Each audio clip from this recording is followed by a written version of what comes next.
Hey everybody, so this is day 2 of the draft, and Shedeur Sanders, who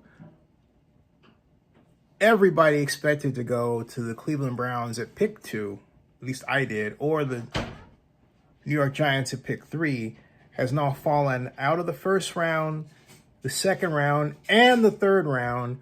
Now we're in the fourth round tomorrow, and I believe he's being blackballed. Why? And I'm waiting for the stated reason. I'm not going to do the fill in the blank because the league is clearly doing this. Let's talk about what we see in front of us. The league is doing this. This is collusion among all 32 teams. All these organizations have had more than one bite at the apple to select him. He is the most accurate passer. The sixth most accurate passer in college football history. The sixth. If it has to do with attitude, then it has to do with racism, because it reminds me of something that Taysom Hill reportedly told Jameis Winston about asking for the kind of offense that he wanted to be in. And more black quarterbacks are doing that. Their white counterparts do that. Say, hey, look, this is what I want to play. Here's what I'm good at and everything else. It should not be this situation where you're asking a black quarterback to be a boy. In other words, do as I say. Shedeur Sanders just tweeted, "Thank you, God, for everything. Do as I say and act as I tell you to act." That's not how it should be. It should be an exchange. I can think of white quarterback after white quarterback after white quarterback that has argued in the NFL with this coach on the sidelines. Rich Gannon was famous for having shouting matches with John Gruden on the sidelines. I thought it was disrespectful, but that's the way that they rolled. Bo Nix, as a rookie, dared argue openly with his coach, Sean Payton, on the sidelines. As a rookie, he did that last year. You can go on and on and on about coaches. Joe Montana, if he disagreed with a play that Bill Walsh sent in, he would just say it in the huddle, well, the old man's losing it. And he changed the play. So someone black can't have that kind of intellectual freedom? I mean, that's racism, folks. And you're going to waste your entire draft putting down a young man that you have in your own commercials as saying this is going to be legendary. So basically, you're teasing him. That's what the league is doing. Is saying, hey, look, we're going to sit there and we're going to make it legendary for you, legendarily bad, for no reason. There is no police report to justify this that no one knew about.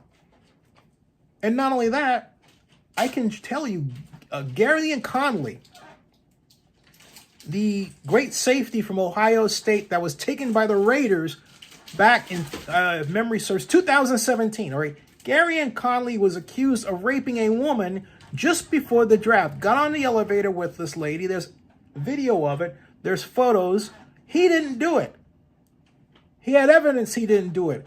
Mark Bedane was the president of the Raiders, believed his story, and the Raiders went to work with their machinery, literally, of lawyers and got him out of that situation and got that case dismissed in record time. How do I know? Because it was written about. And that's what I'm talking about. If something was really wrong with Shedeur, you'd have known it by now. The whole world would have known it because there's a microphone placed on this young man all the time. Give me a break. And yet, for some of you, you mean you're so cocking balls crazy in the head that you have to put the young man down because he's, arrogant? Joe Montana's arrogant. I personally know that for a fact. So is Steve Young. They're arrogant. Tom Brady was arrogant when he was young. I haven't seen a white quarterback in my entire life that wasn't arrogant. And you don't want a quarterback that's not arrogant. You want a quarterback that believes in what he can do. If Don Meredith, the famous quarterback, rest in peace, of the Dallas Cowboys, said it best. He said, "It ain't bragging if you can do it." If you're so triggered by somebody who can brag about what they do, you're really a screwed up person. If there are a lot of people in America like that now, we need a total brain reworking, okay? To spend considerable resources of your own program to put down a young man who's supposed to be coming into your league and just basically show the world that you can abuse somebody? Because that's what that is. That's absolutely ridiculous. You got all these people. I'm watching Charles Davis talk about, well, all these reasons and all these made-up reasons that make absolutely no sense whatsoever. Okay, now, okay? Everybody's saying it's because he's bringing his own crew in. I'm struggling with that one because every team is doing that now. This is okay, now Charles is talking. Now we get it, I'd really love to know everything about it. I think all of us up here agree we're not in those rooms. We don't know what these teams are thinking, so we're looking at it from the outside. By talent, this kid should have been long gone. Yeah, long gone. And we do it. What exactly is it? Remains to be seen, remains to be found out by us on the outside. I don't know what the Sanders family knows or is hearing. I don't know what people are telling them or not telling them. I just know that if I'm that young man right now, Joel, it's almost impossible to feel that it's not personal. Here's my thing, though. It's Joel, definitely personal. The league has sent a message. Now, they might not like the message, but the league has sent a message. Now it's his opportunity to send his message. That's my opinion on it. But that message, to your point, and I'm gonna double down on what you said. It can't be public. No, it cannot be public. This has to be quiet, and it has to be humble. But what message? What humble? Humble. cameras were not on, and He came across as nice at the NFL Combine. It's not humble. And again, just listen. I wouldn't invite cameras in on my team. Deion's I would. when it's his own son, but when it's Travis Hunter, the kid just No problem. He's second overall because it's his talent. He wasn't coached up, and it's in a significant enough way, right? I mean, so Deion doesn't get the credit for Travis Hunter being second overall. I think we all sat up here and gave Deion a lot of When credit it's his for own that. son, oh my goodness, he's got this reality show, he's got that reality show. Deion's going to start talking about my business in front of cameras, and all of a sudden my locker room's going to be a mess. Unless you have a better grasp on your own locker room and your own organization, and you run it the way you want. And if there's anybody that would know about your organization is run by you the way you want, it's Deion Sanders, who's clearly running the Colorado program the way he wants. And the number of people who criticize everything about him retiring his son's own number and all of that stuff, he pays that no money. John O'Connell says, "I'm totally shocked Sanders didn't get drafted. It has to be something more than football." Well, it's racism, John. You know, it's racism, and I know. Look, what's before you? Okay, and my point is that what before you is the problem. It's what your eyes are telling you in your ears, and it's what. When are we going to get the rest of the story? Okay, Because there's so much and everybody's looking for the rest of the story. Because they can't be that afraid. This league And my never point turns is, down talent. they're telling you what the rest of the story is. They don't like him because they consider him to be an uppity black guy. They're all right. I will just go back. He is a talented kid, As a and perceived backup, which now he. let's face Okay, it, right? that's what's going on here. They're trying to sun him to death. They're trying to make him dance. They're pissed off that he won't dance. He doesn't have his own agent. All right, we've seen it before, but not to this level. Okay, you want to know why? Because the other. Let me say this. Because all right, because the other people that were treated in this way, but far less severely, by far light years behind this. Okay, light years behind this. They didn't have 5.1 million in the bank already. He does. So they feel like, well, okay, you're already rich, and you've got a $300,000 watch. I was saying to my mom the other day, I've never seen a $300,000 watch in my entire life. It reminds me of that scene in Glenn Ross where Alec Baldwin says, "See this watch? This watch is more than your car," right? Okay, and my thought is, okay, that watch is more than your car. Well, See this watch? See, Sanders could say this. See this watch? This watch is more than your house, and he would be right. Especially if you have a condo. I mean, he's got a $300,000 watch. How many people in the world have $300,000 watches they openly wear on their wrist? And my mom is right. My mom is saying, who cares about his watch? I'm saying that they're holding this against him. All right? It's wrong to do that. It doesn't say anything good about the people doing it.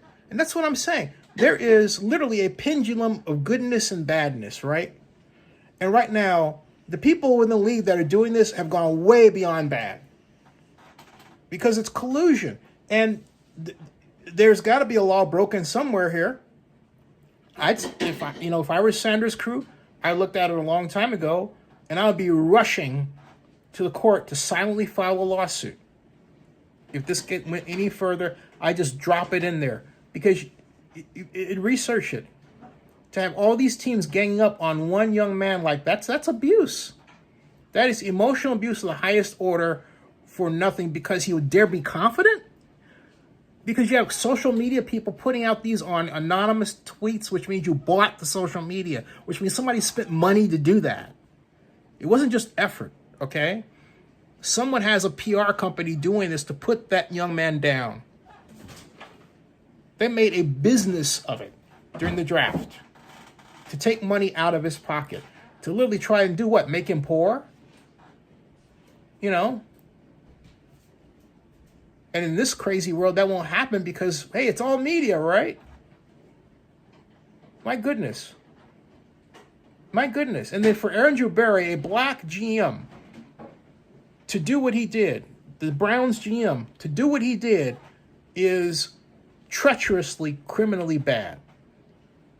It really is. If he thinks, well, I went to Harvard and therefore it puts me on another ledge and everything else, you know what? The Lord has a special place for people who do that sort of thing. That's all I will say. That is wrong. That is absolutely 100% wrong to do that. Ryan Day, come to Columbia, so you're going to go to the NFL. So, It's already out. I'm going to stop this one. I can go on and on and on. You heard me. Yo, there's 15 of you. Oh, let me read this. It just says, F the NFL. John says Brady needs to interfere and tell Spike to draft him. Yeah. Okay, I contacted a certain NFL owner whose number I have. I haven't heard them. I haven't got a text back or a call yet. Could happen. I doubt it. But something is going on. And I'm going to keep fishing around to find out what... Because I don't think it's really anything other than what they say.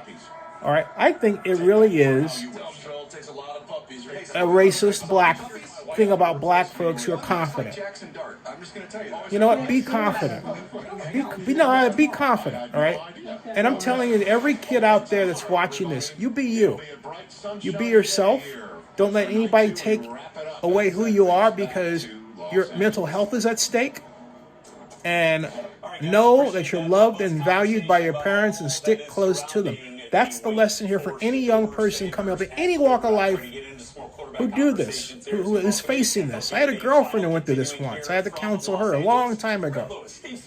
So, be yourself. Love yourself. And remember, the Lord Jesus Christ is always on your side.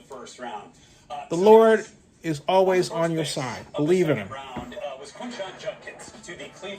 Hey, I'll be back to Indigenous. I'll see you. Thank you for your comments.